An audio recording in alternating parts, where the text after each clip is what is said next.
ভোটের আগেই বড় ধাক্কা খেল তৃণমূল। এইবার মিঠুন চক্রবর্তীর হাত ধরে বড় যোগদান হলো বিজেপিতে।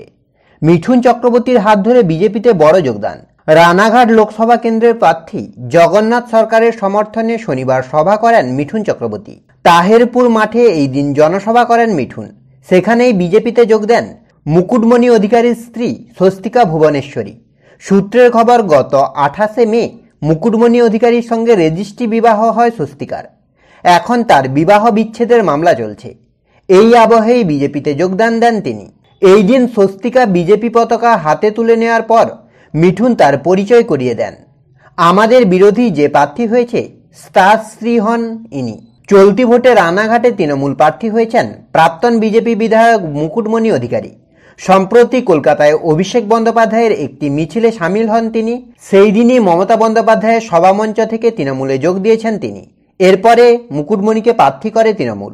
এইবার ভোটের আগে নির্বাচন কমিশনে মুকুটমণি যে হলফনামা দিয়েছেন, সেখানে স্বস্তিকা ভুবনেশ্বরী সম্পর্কে মুকুটমণি জানান তাঁরা আলাদা থাকেন।